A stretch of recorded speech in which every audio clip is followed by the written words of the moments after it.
Bonjour et bienvenue dans cette vidéo dans laquelle nous allons coudre ensemble le patron de la salopette Lion.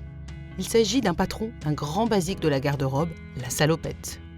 Le modèle, qui est proposé du 3 au 12 ans, convient aux filles comme aux garçons.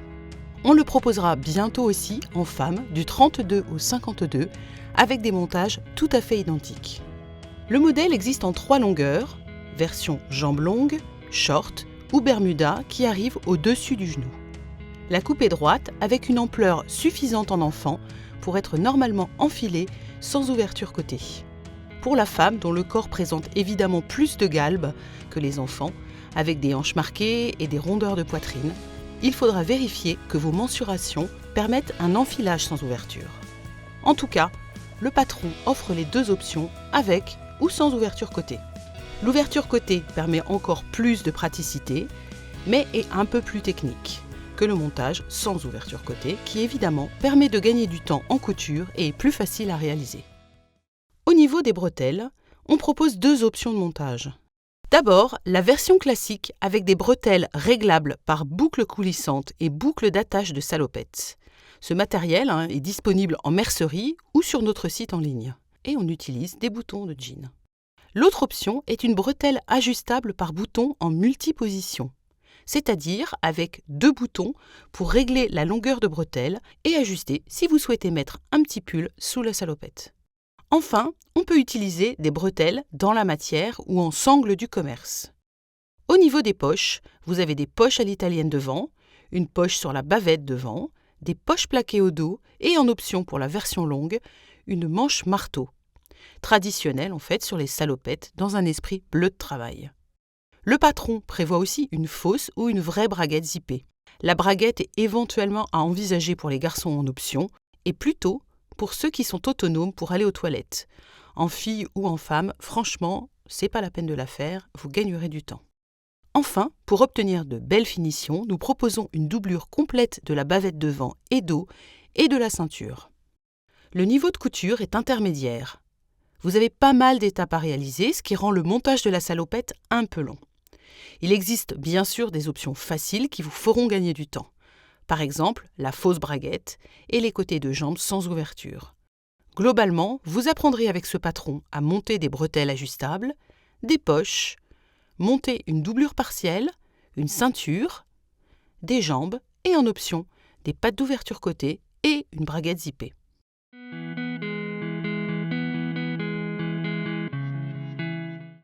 Au niveau des tissus, on recommande des tissus chaîne et trame un peu épais, de poids moyen, entre 230 et 350 grammes au mètre carré, pour garantir une belle tenue. Des toiles de type gabardine ou des nattés de type bachette, sinon des velours côtelés, des jeans ou encore des flanelles ou des draps de laine. On peut aussi utiliser des toiles de lin un peu épaisses, du nid d'abeille tissé épais au niveau des matières fantaisie. Pour la doublure de la bavette, de la ceinture et des sacs de poche, on recommande une popeline, un chambray ou une toile fine. On renforcera systématiquement les parties devant accueillir des boutons ou des boutonnières avec un rectangle d'entoilage tissé thermocollant, en posant cet entoilage sur l'envers des emplacements de boutons. Pour les autres fournitures, vous aurez besoin d'abord d'une aiguille adaptée à votre projet. Si votre toile est un peu épaisse au-delà de 250 à 300 grammes, je recommande des aiguilles de 90, voire même de 100, ou des aiguilles à jean si vous utilisez des gabardines épaisses ou des toiles de Nîmes. Pour ce projet, quelle que soit l'aiguille utilisée, on allongera le point de couture à 3 pour des points plus longs sur tout le projet. Vous aurez aussi besoin d'un fil de polyester pour sa solidité ou, en option, de fil à jean ou extra résistant qui sont des fils épais et renforcés pour des coutures encore plus solides. Les fils extra résistants sont aussi utilisés pour renforcer l'effet workwear avec des gros points pour un esprit de jeaner. Mais honnêtement, des fils polyester classiques font très bien l'affaire avec des points de renfort en aller-retour au niveau des zones les plus soumises aux étirements. Je vous partage une petite astuce si vous voulez donner un look vêtement de travail avec de grosses surpiqûres et que vous n'avez que du fil polyester classique. Vous pouvez doubler le fil en utilisant 2 bobines sur votre machine. Cela gonflera les points qui apparaîtront plus larges. Il vous faudra en option un petit zip ou fermeture à glissière non séparable de longueur variable entre l'enfant et la femme. Vous retrouverez les informations dans le tableau de besoin pour faire une vraie braguette. On peut prendre un zip spécial pantalon avec des dents en métal ou une chaîne de nylon en spirale de 3 mm de large environ que l'on recoupera selon les besoins. Ce qui, à mon avis, est plus souple et plus pratique pour les enfants surtout, mais aussi pour la femme, et qui est plus facile à monter car le curseur est en général plus petit que pour les zips métal.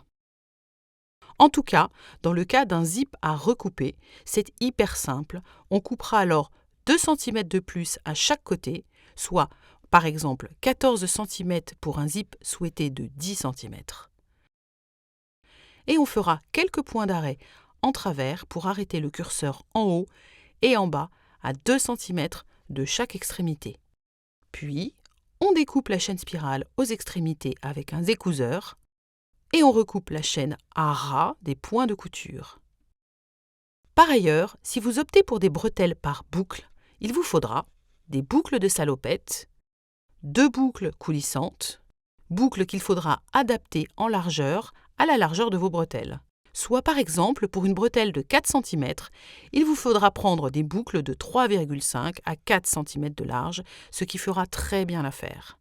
Il vous faudra aussi 2 boutons de salopette, comme ceci. Sinon, il vous faudra 4 boutons ou des boutons pression pour l'option bretelle réglable par bouton multiposition. Enfin, pour l'option patte d'ouverture côté, il vous faudra en plus 4 boutons ou pression ou des boutons à jean selon les tailles. On peut se limiter à 2 boutons jusqu'aux 7 ans et à 4 à partir de 8 ans et en femme. Pour les petites tailles, vous avez les 4 emplacements indiqués, mais vous pourriez ne mettre des boutons uniquement que sur le haut de la patte, car les ouvertures en petite taille enfant ne sont pas très grandes et les pattes ne bâilleront pas au porté. On va passer en revue les modèles enfants qu'on a cousus. D'abord, une salopette longue en 3 ans en gabardine veloutée d'Atelier Brunette, coloris tangerine, que j'ai doublée d'un lin écru, avec une sangle rayée et des boucles salopettes plus boutons à jean. Une fausse braguette et sans ouverture côté. Cette autre salopette longue en 6 ans en lin en 3 coloris, on a joué ici sur les pièces dans différentes couleurs pour un effet patchwork. On a utilisé des pressions et des bretelles réglables par bouton et une braguette zippée. Au niveau des modèles courts, on a fait une salopette Bermuda en 3 ans en jean rayé bleu, sans ouverture côté et sans braguette, avec un petit hack fait au niveau des bretelles avec des clips. J'ai ajouté juste 2 petites bandelettes pour attacher mes clips. Et enfin, une salopette short en 6 ans en velours Milleray imprimé pois d'Atelier Brunette qui est vraiment hyper souple. On a des pattes d'ouverture côté avec boutons et des boucles de salopette aux bretelles. Durant cette vidéo, nous allons coudre ensemble 2 modèles en enfant en 11 ans, un avec les options les plus avancées et l'autre avec les options les plus simples. Donc une salopette longue en denim brut doublée de chambray avec des bretelles en sangle matelassée et des boucles de salopette. On a aussi des pattes côté, une vraie braguette zippée et des boutons de jean.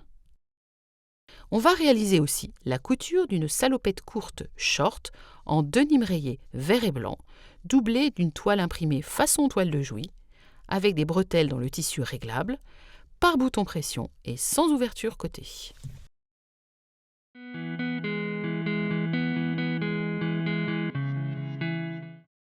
Le nombre de pièces varie selon les options. Dans une version avec ouverture côté et bretelles en sangle, il vous faudra 2 pièces jambes devant et 2 pièces jambes dos dans le tissu extérieur, 2 pièces bavettes devant en tissu et en doublure, une pièce bavette dos en tissu et une en doublure, les ceintures devant et dos en tissu et en doublure. Il vous faudra également 2 fonds de poche en tissu et 2 sacs de poche en doublure, 2 poches dos en tissu, une poche bavette en tissu et en option, une poche marteau en tissu pour la version salopette longue. Enfin, il vous faudra 4 pièces bretelles en tissu si vous réalisez les bretelles en tissu extérieur. Ou comme ici, 2 bretelles en sangle et 2 pièces pas de côté en tissu si vous avez choisi l'option avec ouverture côté. Je vous montre également les pièces découpées dans la version short sans ouverture côté et avec des bretelles dans le tissu. Donc il nous faut 2 pièces jambes devant et dos dans le tissu extérieur, 2 pièces bavettes devant en tissu et en doublure, une pièce bavette dos en tissu et une en doublure, les pièces ceinture devant et dos en tissu et en doublure, qu'on a coupé ici dans l'autre droit fil pour créer un effet graphique. Alors, c'est possible évidemment, mais pas obligatoire. C'est vraiment selon le style qu'on souhaite donner aux vêtements. On a prévu aussi 2 fonds de poche en tissu et 2 sacs de poche en doublure, 2 poches dos en tissu, une poche bavette en tissu, toutes coupées dans l'autre sens pour renforcer l'effet graphique de la rayure travaillée dans les deux sens. Et là, on n'a pas de poche marteau car elle ne s'adapte qu'aux versions longues et nous n'avons pas de patte d'ouverture côté. On a enfin 4 pièces bretelles dans le tissu pour créer 2 bretelles doublées dans le même tissu. Normalement, toutes les pièces sont à couper dans le sens du droit fil en parallèle à la lisière du tissu. Mais vous pouvez jouer sur le sens du droit fil perpendiculaire à la lisière si vous voulez créer un effet graphique au niveau des poches ou des bretelles, comme je l'ai fait ici avec la salopette en denim rayé. De mon côté, j'ai donc coupé les pièces en denim rayé dans différents sens. Les poches, fond de poche, ceinture et bretelles sont coupées dans l'autre sens de droit fil. Si vous souhaitez utiliser différents tissus ou coloris de tissu, comme sur l'exemple de la salopette en lin tricolore, il vous faudra malheureusement calculer vous-même les consommations de tissu par coloris, car toutes les combinaisons sont possibles selon vos envies et il nous est franchement impossible de proposer tous les plans de coupe envisageables.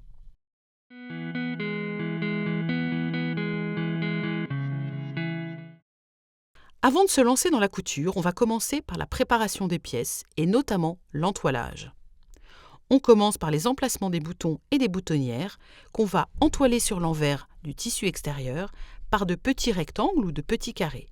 Ici, la bavette. Puis, si vous avez choisi l'option patte côté, on va entoiler sur l'envers, sur une moitié, les pattes de boutonnage côté et l'envers de la ceinture et des fonds de poche, aussi au niveau des emplacements des boutons optionnels. Pour la version bretelle avec des boutons multipositions, ici notre salopette rayée, on ajoute les rectangles sur une épaisseur uniquement au niveau des emplacements des boutons. Enfin, on a surfilé toutes les pièces, ce qui est franchement un petit peu long. On peut utiliser une surjeteuse 3 ou 4 fils ou encore une machine à coudre classique avec l'usage d'un point zigzag à faire sur toutes les lisières des pièces. Pour ce surfilage, on utilise un fil polyester classique, pas besoin d'un fil renforcé. Dernière étape de préparation, le repassage. Il est franchement pas mal de bien pré-repasser tous les ourlets. On commence par repasser les ourlets au bas des jambes longues. On a fait un rentré de 1 cm, puis un second de 1,5 cm. Je m'aide d'une règle prévue pour le repassage qui me permet de plier directement mon ourlet à la bonne taille sans avoir besoin de faire de repères au préalable. Vous pouvez vous-même fabriquer cette petite règle avec du carton. On a choisi de faire un double rentré pour que les lisières ne soient pas visibles, mais vous pourriez choisir de faire autrement. Par exemple, si votre tissu est un peu épais, vous pourriez ne faire qu'un unique rentré de 2,5 cm, surtout au niveau des longueurs bermuda et short, pour lesquelles l'ourlet bas de jambe prévu n'est que de 2 cm. Alors dans ce cas, soit on fait un premier rentré de 1 cm et un second de 1 cm, soit on ne fait qu'un ourlet simple de 2 cm. Bon, moi de mon côté, j'ai préparé ici mes 4 bas de jambes longues. On repasse également les pattes de boutonnage côté en faisant un rentré de 1 cm sur une simple hauteur. Cette fois encore, je m'aide de ma règle. J'ai aussi plié en deux les pattes dans leur hauteur et j'ai repassé pour marquer le milieu. On repasse également les ourlets haut de poche bavette et dos d'un rentré de 1 cm puis un second rentré de 2 cm. Enfin, on a marqué des rentrées de 1 cm sur les autres lisières de poche, bavette et dos. Cette dernière étape est optionnelle et pourrait être faite plus tard, au moment où on fait le contour des poches. Pour la poche marteau, on a marqué un simple rentrée de 2 cm à l'ouverture et de 1 cm en bas et sur le côté gauche uniquement.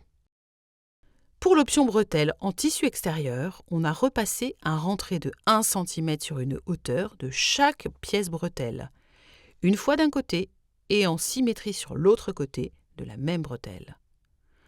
Enfin, on repasse un rentré de 1 cm en bas des ceintures devant et dos, mais uniquement sur la doublure. Comme ici pour la version en denim rayé, doublée de toile façon toile de Jouy, puis sur la version jean, doublée de chambray rayé.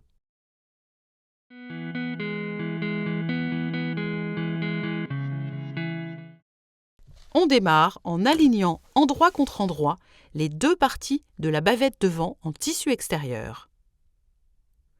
On va épingler la hauteur du milieu devant et on piquera au point droit à 1 cm avec des points d'arrêt en début et en fin de couture.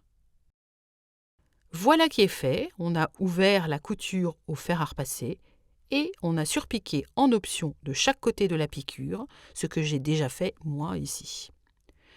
On répétera sur la doublure, mais cette fois-ci sans surpiquer pour gagner du temps. Je vous montre le résultat de toutes les pièces montées.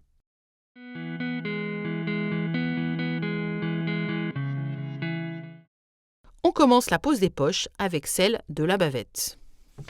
On réalise un rentré de 1 cm envers contre envers en haut de la poche bavette qu'on a marqué au fer, puis on réalise un deuxième rentré endroit contre endroit cette fois-ci de 2 cm.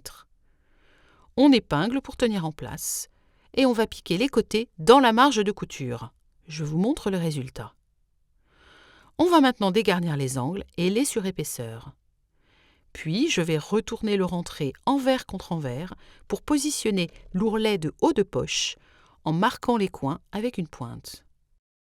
Je vais épingler l'ourlet de haut de poche. Les rentrées côtés se sont préformées. Si besoin, je vais remarquer au fer les rentrées côtés sur 1 cm, angle et bas de poche, et je les maintiens en place par des épingles. Je termine la préparation de la poche bavette par une piqûre à 2 cm pour tenir l'ourlet du haut en place. J'ai réalisé ma piqûre et je vais maintenant placer la poche envers contre l'endroit de la bavette devant en tissu extérieur, selon les repères du patron. Et je vais commencer d'abord par marquer le milieu de la poche et je vais l'aligner avec la couture centrale de la bavette. On va épingler en place, bien sûr, vous allez vérifier que votre poche est bien droite. On peut alors piquer à 2 mm du bord les 3 côtés, en commençant et en finissant par des points d'arrêt ou un point en triangle. Voilà, on a piqué. Il faut prendre son temps pour faire de jolies coutures, car c'est un endroit que l'on voit bien sur la salopette. Surtout si, comme moi, vous avez choisi de faire des piqûres en coloris contrastants. Tout défaut sera franchement hyper visible, donc on s'applique. Aux angles, on va laisser l'aiguille plantée dans le tissu, on lève le pied presseur de la machine, on fait tourner le travail autour de l'aiguille, et une fois la bonne direction prise, on rabaisse le pied et on continue la couture, et ainsi de suite. Voilà le résultat sur l'autre version, avec un fil ton sur ton cette fois.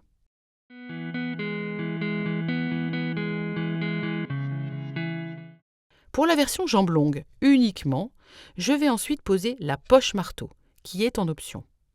Elle est apposée sur la jambe droite à l'arrière. On va rabattre le rentré de 2 cm, qu'on a fait auparavant envers contre envers, sur l'ouverture côté de la poche, et on va piquer à 2 cm.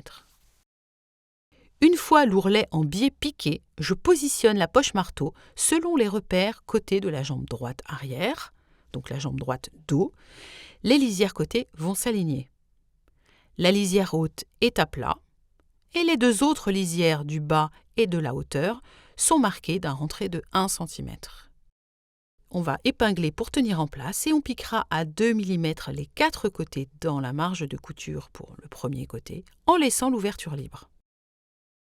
Voilà le résultat.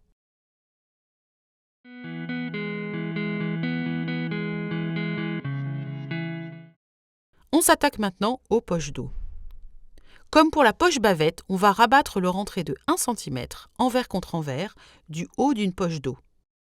On va replier selon le deuxième rentré de 2 cm, endroit contre endroit cette fois-ci, puis on va épingler pour tenir en place. Enfin, on piquera les côtés dans la marge de couture à 1 cm. Voilà, je l'ai déjà fait sur la deuxième poche. J'ai dégarni les angles, retourné le rentré, cette fois-ci envers contre envers, pour positionner mon ourlet de haut de poche. Les rentrés côtés se sont reformés. J'ai piqué aussi à environ 2 cm du haut de la poche, ce que j'ai pas vraiment bien fait car la piqûre a été faite trop loin et mon ourlet n'est pas bien pris dans la piqûre. Je vais devoir le refaire de mon côté. C'est en tout cas le moment de placer la poche envers contre l'endroit de la jambe droite, de la jambe dos droite, selon les repères du patron. La poche dos de la jambe droite, dos également, est à positionner à la limite de la poche marteau selon les repères. Elle doit en fait couvrir le haut de la marge de couture de la poche marteau. On va épingler en place et n'hésitez pas à ajuster le rentré et à dégarnir les surépaisseurs aux angles en coupant un peu dans la marge de couture. Ensuite, on piquera à 2 mm du bord sur les 3 côtés, en commençant et en finissant par des points d'arrêt ou par une piqûre en triangle, selon le circuit que je vous montre avec la pointe de mes ciseaux. Voilà, j'ai de mon côté déjà piqué la poche et j'ai répété avec la poche dos gauche qui est à positionner selon les repères sur la jambe dos gauche en symétrie de la poche dos de la jambe droite.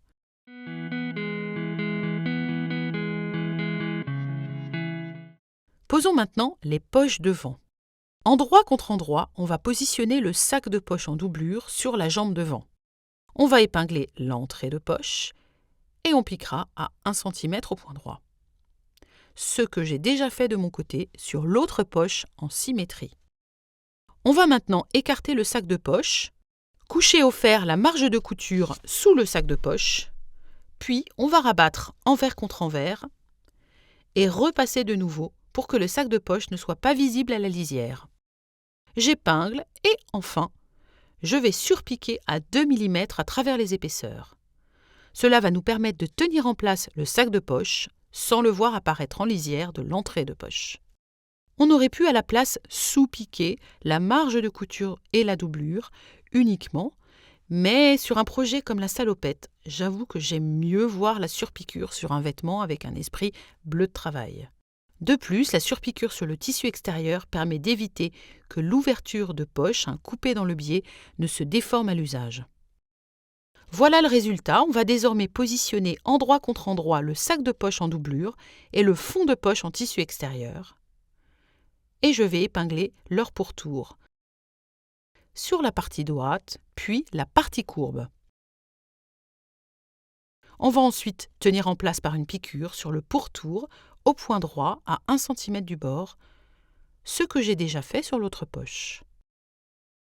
Je vais retourner le fond et le sac de poche sur l'envers de la jambe et je vais maintenir les hauts et les côtés, ou le côté, par des piqûres dans la marge de couture.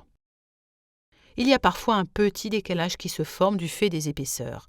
Ceci n'est pas grave du tout, il suffit de recouper l'excès pour redessiner la lisière.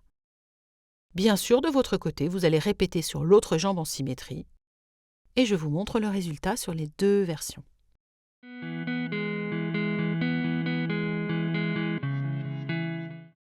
Concernant les bretelles, on va d'abord s'intéresser à la version 1, c'est-à-dire les bretelles réglables par boucle coulissante, qu'elles soient en sangle ou en tissu extérieur.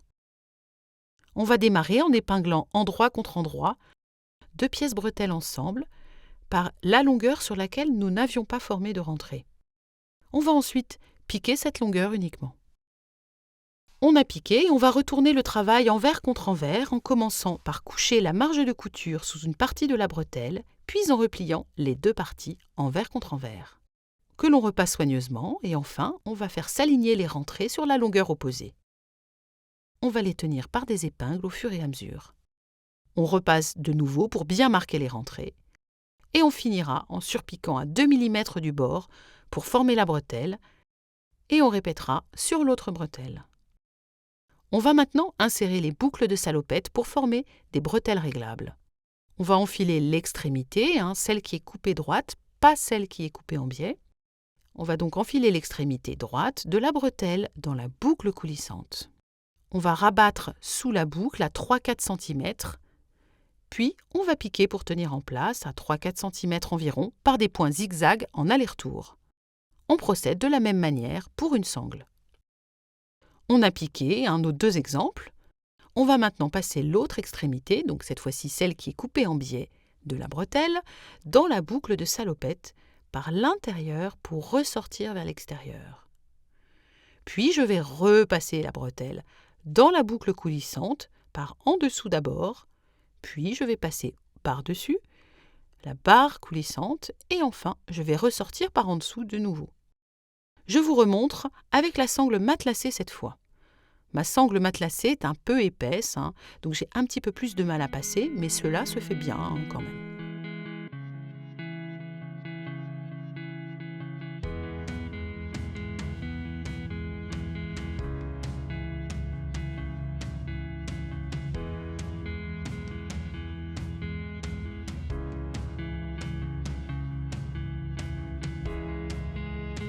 Enfin, je le fais aussi avec une sangle classique et une boucle de salopette adaptée à la largeur de ma sangle à 1 ou 2 mm près.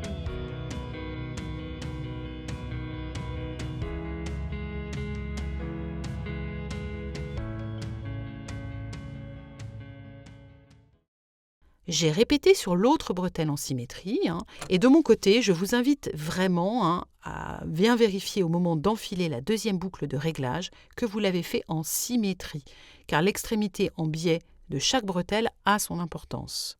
À la fin, les 2 bretelles doivent être symétriques et non identiques. On va maintenant s'occuper de l'autre version de bretelle, la version 2, avec des bretelles réglables par des boutons en multiposition. Ces bretelles doivent absolument être en tissu extérieur car je ne pourrai pas poser de pression vraiment bien sur une sangle. Donc il faut qu'elles soient en tissu extérieur. On va commencer par raccourcir les pièces bretelles de 5 cm à partir de la partie à angle droit. On va épingler endroit contre endroit 2 pièces ensemble par la longueur sans entrée marquée. Puis on va piquer la bretelle sur cette longueur et on va continuer à l'extrémité à l'angle droit et on revient sur 5 cm environ sur la longueur opposée. On va commencer et on va finir par des points d'arrêt en aller-retour.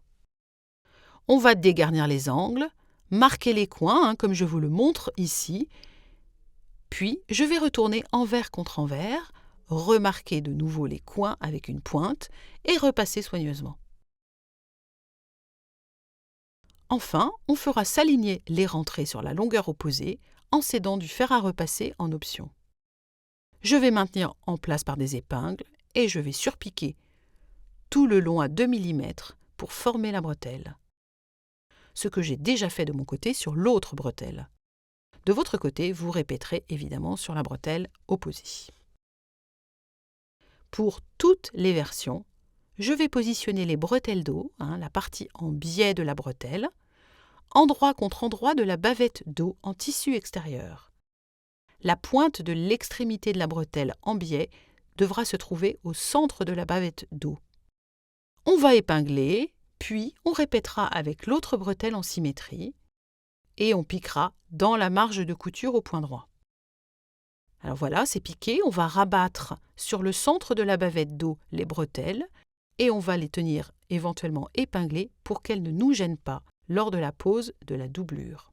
Je vais donc poser la doublure bavette d'eau, endroit contre endroit sur la bavette d'eau. Les bretelles sont donc prises en sandwich. Je vais épingler les côtés et le haut, puis je vais piquer les lisières côté et haut de la bavette à travers les épaisseurs à 1 cm des lisières. Voilà, c'est piqué, je vais dégarnir les angles et retourner sur l'endroit visible. Alors vous voyez, moi j'ai piqué les bretelles tout à l'heure à 1 cm du bord au lieu de les piquer dans la marge de couture et du coup je vois la couture. Bon, vous ne devriez pas avoir ce souci si vous avez mieux suivi que moi les instructions et que vous avez piqué les bretelles avant dans la marge de couture, c'est-à-dire à moins d'1 centimètre de la lisière. Quoi qu'il en soit, on va repasser et on surpiquera à 2 mm du bord. Je vous montre le résultat sur les deux versions. Il me reste à dégarnir les excès de tissu aux pointes en bas. On va maintenant s'occuper de poser la doublure bavette devant. Pour cela, je vais aligner endroit contre endroit la bavette devant en tissu extérieur à sa doublure, en gardant bien les coutures ouvertes. On épingle le haut et les côtés, et on piquera en une seule piqûre au point droit les lisières hautes et côtés à 1 centimètre du bord. Voilà, c'est piqué, il me reste à dégarnir les angles, marquer les coins et retourner sur l'endroit, en s'aidant d'une pointe si nécessaire. Ensuite, je vais repasser et surpiquer à 2 mm du bord, comme je l'ai déjà fait ici sur la version rayée.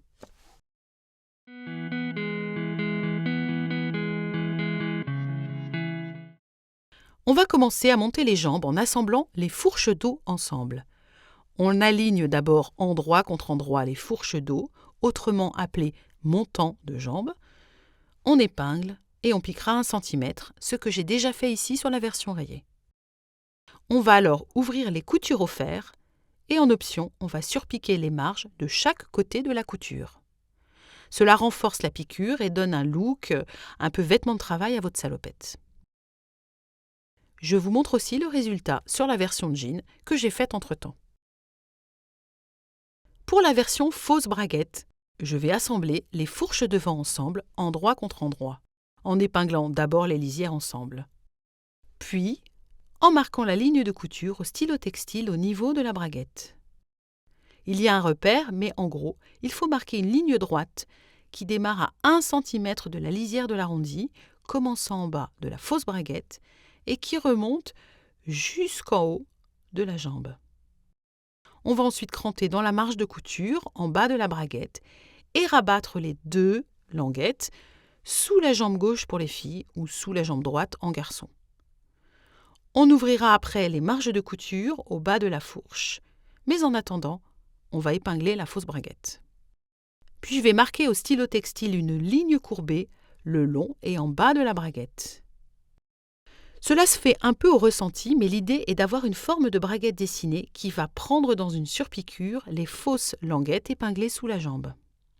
Idéalement, on va bâtir un fil sur l'envers le long des fausses languettes épinglées, et ainsi, lorsqu'on retournera le travail endroit visible, on va voir le fil de bâti et on peut tracer une ligne courbée en bas plus facilement. On finira par surpiquer avec des points en aller-retour en bas. En option, on peut surpiquer une deuxième ligne de points en parallèle à la première, à plutôt 3 mm environ, pour renforcer encore l'esprit workwear et l'esprit jeaner. Enfin, je vais ouvrir les marges de couture du bas de la fourche au fer ou à l'ongle et je surpiquerai à 2 mm de chaque côté de la piqûre pour tenir les marges ouvertes en place.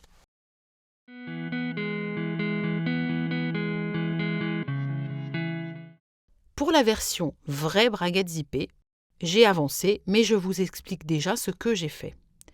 On a d'abord aligné les fourches endroit contre endroit et on les a épinglées ensemble. On a ensuite posé le long des languettes de la braguette la fermeture à glissière fermée avec le curseur à 2 cm environ de la lisière haute du pantalon. On a marqué le bas des dents du zip sur le tissu.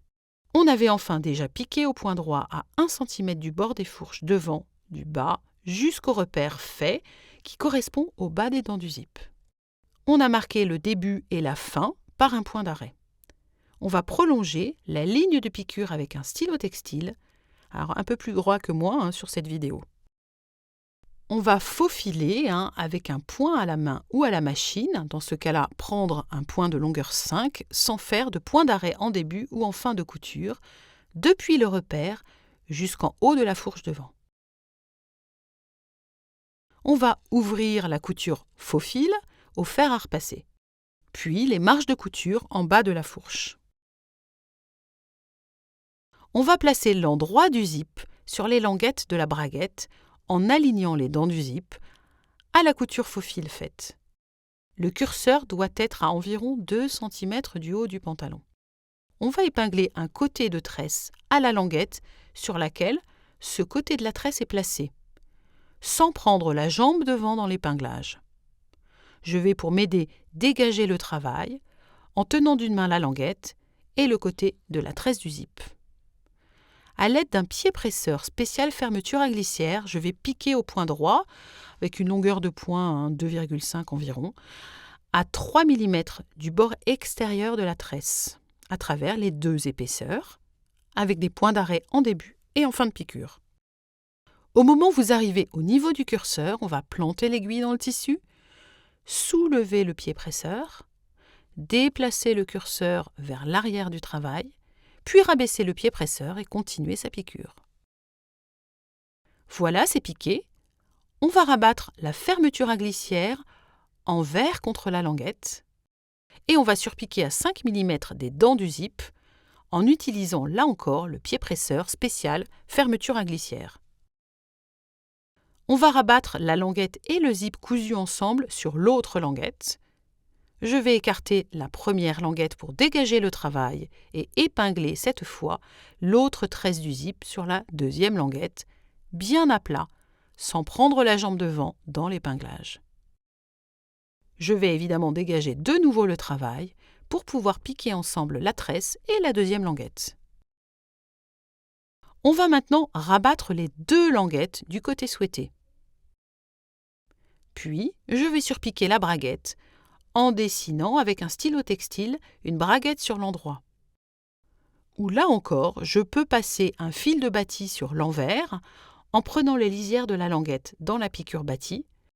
Ceci me permettra de redessiner sur l'endroit la forme de la braguette le long du fil de bâti. Je vais soulever et marquer un cran dans la languette du dessus au niveau du début de la courbe. On va commencer la surpiqûre sur l'endroit en gardant le haut de la languette du dessus écarté du travail. Lorsqu'on arrive avant la courbe, on va soulever le travail, glisser le bas de la languette du dessus sous le travail et le prendre dans la surpiqûre de la courbe. Alors ceci a l'air compliqué, mais en fait c'est hyper facile à faire.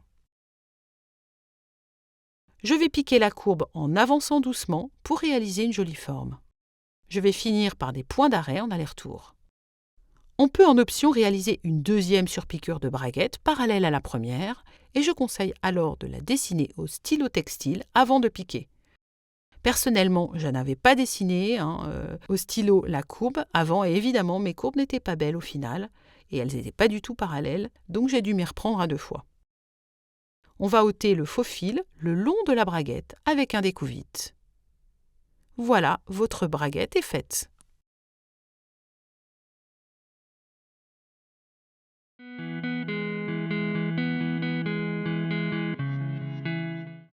Pour former la ceinture, on aura d'abord marqué au fer un rentré sur la lisière basse des ceintures devant et dos en tissu doublure uniquement.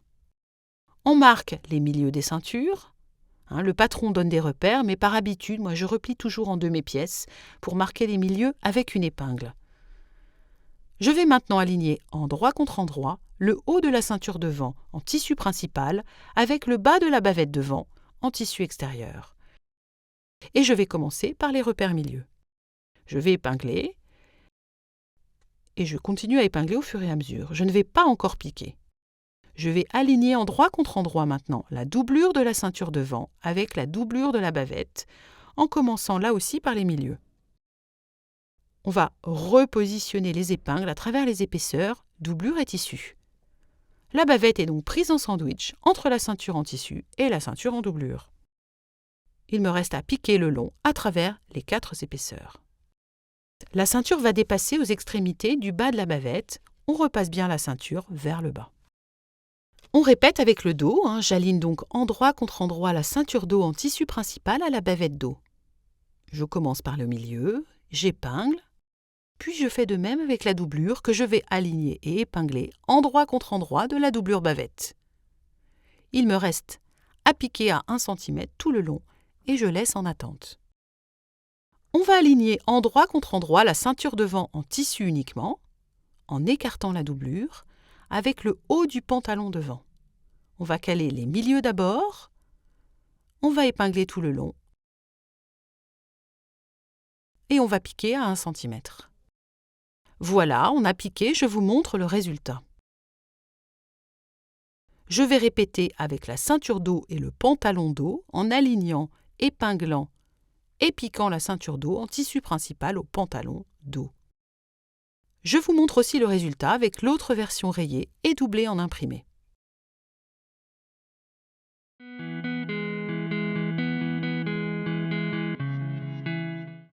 En cas d'option, sans ouverture côté, on va positionner endroit contre endroit le devant sur le dos. Vous allez constater que le devant est moins large que le dos, c'est normal. Icati a souhaité proposer une forme de salopette avec les coutures dos déportées devant pour créer un effet de bascule sur le devant. Ce n'est pas un défaut, attention, mais bien un effet de style. Je vais maintenant aligner endroit contre endroit les côtés des jambes devant et dos et dans le prolongement, aligner les côtés des ceintures devant et dos. La doublure est écartée avec le rentré fait. Je vais épingler en gardant fait le rentré des doublures ceinture devant et dos. Je vais vérifier que les coutures ceinture sont bien alignées. Bref, une fois l'épinglage fait, on va piquer tout le long à 1 cm des lisières. Voilà, c'est piqué. Je vais alors dégarnir les épaisseurs de marge de couture au niveau de la ceinture. Évidemment, je vais dégarnir sans jamais couper dans la piqûre que je viens de faire. Puis, je vais ouvrir les marges de couture au fer. Cette étape est importante si vous voulez bien soigner vos finitions au moment où vous rabattrez la doublure de la ceinture. En option, on va surpiquer les marges de chaque côté de la couture sur l'endroit. Et on répétera sur l'autre jambe. Je vous montre le résultat avec les coutures côté surpiquées. On va coucher les marges de couture du bas de la ceinture en tissu extérieur sous la ceinture. Puis on va rabattre la doublure de la ceinture endroit contre endroit et on va positionner le rentré de la doublure ceinture le long du bas de la ceinture devant et dos pour recouvrir les marges de couture. On va épingler le bas de la doublure ceinture en s'aidant d'une pointe fine ou d'un poinçon au niveau des extrémités pour un travail soigné. Alors, je vous invite vraiment à bâtir le bas de la ceinture avec de grands points à la main ou à la machine avec une longueur de 0,5 et évidemment sans point d'arrêt en début ou en fin de couture. On peut alors enlever les épingles, repasser soigneusement et surpiquer sur l'endroit et au point droit le bas de la ceinture à 2 mm du bord. En une seule piqûre sur le devant, puis sur le dos, tout le tour. Voilà ce que cela donne. On peut ensuite enlever les fils de bâti avec un découseur. J'ai pour ma part ajouté une surpiqûre aussi en haut de la ceinture.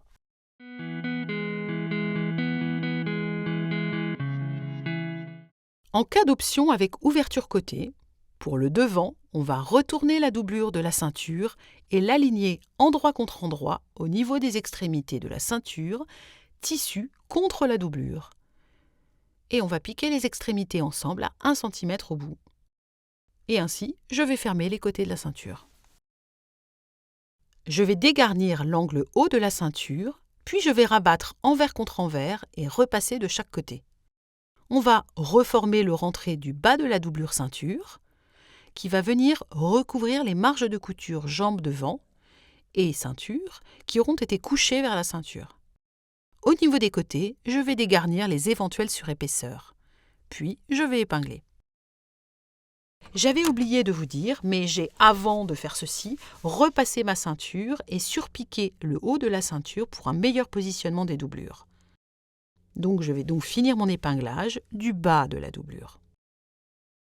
Et on surpiquera. Mais avant, je recommande encore une fois de bâtir pour bien tenir en place la doublure ceinture et surpiquer plutôt sur l'endroit pour avoir une belle surpiqûre sur l'endroit le long de la ceinture. Le fil de bâti se fait à la main avec de grands points, mais vous pourriez aussi le faire avec la machine à coudre avec de longs points, longueur 5. Je le fais pour ma part à la main.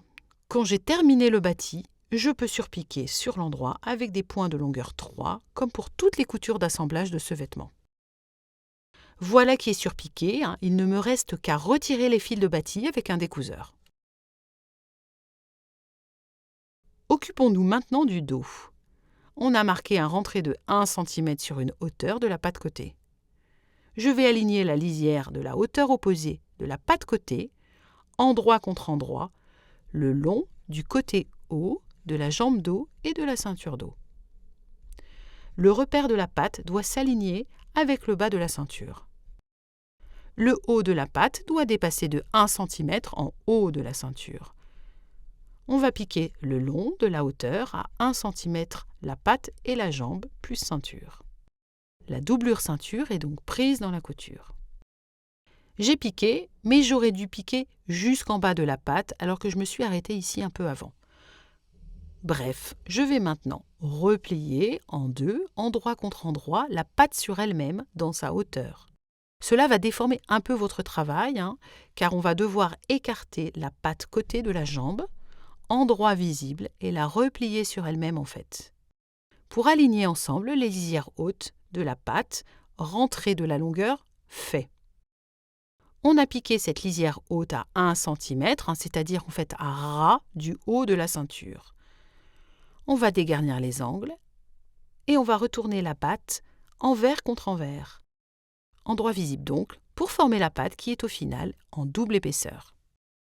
Les marges de couture sont enfermées entre les épaisseurs. Je vais dégarnir un peu les surépaisseurs au niveau des marges de couture et je vais ensuite reformer le rentré que j'avais fait auparavant le long de la hauteur opposée de la patte pour finir d'enfermer les marges de couture. Je vais épingler, je vais bâtir en option, mais franchement l'épinglage là suffit, puis je vais surpiquer la hauteur de la patte tout le long sur l'endroit. Alors on voit bien le bas de la patte de boutonnage côté est juste à plat, sans ourlet, les lisières à vif ensemble ou surfilées en début d'ouvrage. Voilà, j'ai surpiqué tout le tour même, et je vais maintenant répéter sur l'autre jambe dos en symétrie avec l'autre patte côté à former également. On va finir de fermer la ceinture dos en repassant soigneusement et en faisant une surpiqûre en haut de la ceinture à 2 mm du bord. Puis en positionnant les rentrées de la doublure ceinture dos sur les marges de couture des jambes dos que l'on a couchées sous la ceinture. On épingle soigneusement tout le long. On bâtit tout le long à la main ou à la machine avec un point de longueur 5 et on surpiquera finalement sur l'endroit après avoir enlevé les épingles. Je vous montre le résultat une fois surpiqué. On va former 2 rabats de 1 cm en bas des jambes devant jusqu'au repère que l'on crante.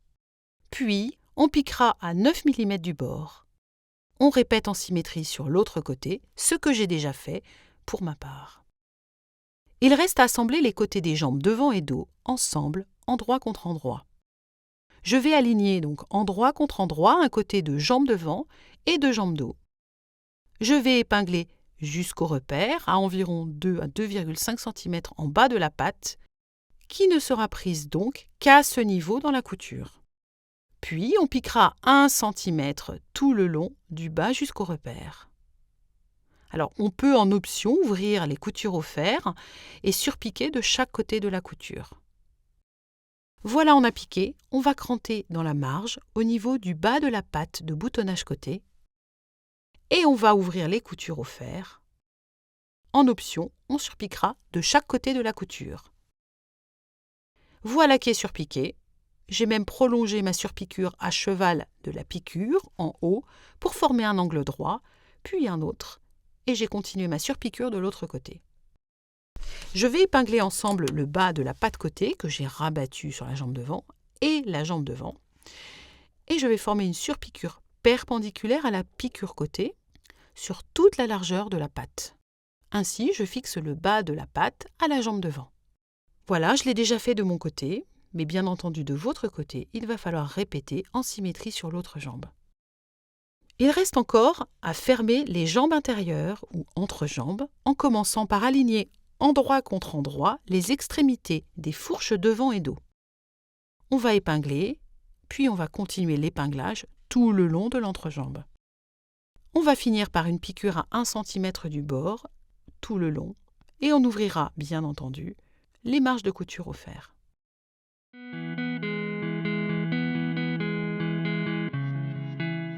Au niveau des finitions, on va en option rajouter quelques surpiqûres décoratives. Par exemple ici, j'ai ajouté cette surpiqûre dans le prolongement de celle de la fourche devant pour souligner la braguette dans sa hauteur.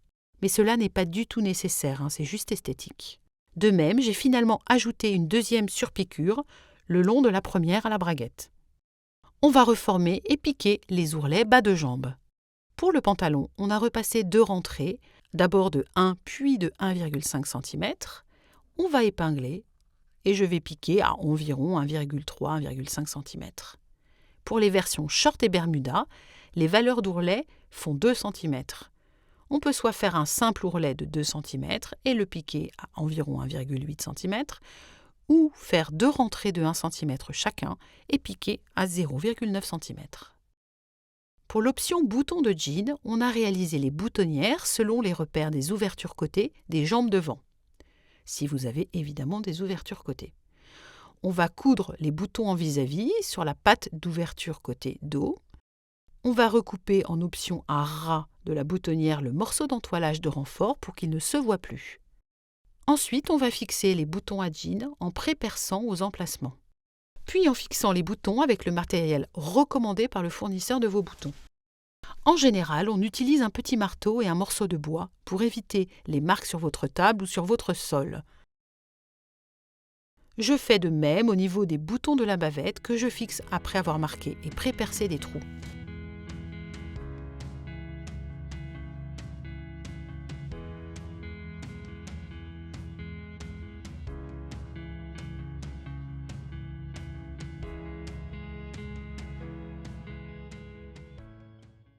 Si vous avez opté pour la version bretelle ajustable par bouton, on va coudre des boutonnières horizontalement sur la bavette devant aux emplacements prévus. Et je vais poser des boutons en vis-à-vis sur les bretelles. Il a été prévu 2 boutons par bretelle pour pouvoir ajuster la bretelle si l'enfant ou si la femme porte un haut plus ou moins épais en dessous de la salopette. Le deuxième bouton est à 4 cm plus bas que le premier sur les bretelles. Pour l'option bouton pression, on va poser les pressions selon les options ouverture côté et ou bretelles réglables par bouton. Dans ce dernier cas, on va poser les parties femelles sur les dessus et la partie mâle sur les pattes côté dos et ou sur les bretelles. Il suffit de suivre les instructions de votre fournisseur de pression. Mais disons qu'en général, on pré-perce et on utilise une pince de fixation ou les matrices fournies et un marteau.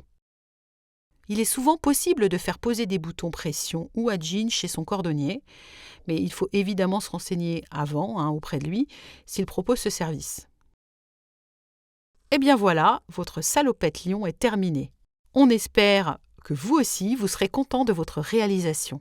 Si cette vidéo vous a plu, n'hésitez pas à la liker et à vous abonner à notre chaîne YouTube. On a hâte de découvrir vos versions, alors rendez-vous sur Instagram avec le hashtag #IkatiLion. Et à très bientôt chez Ikati.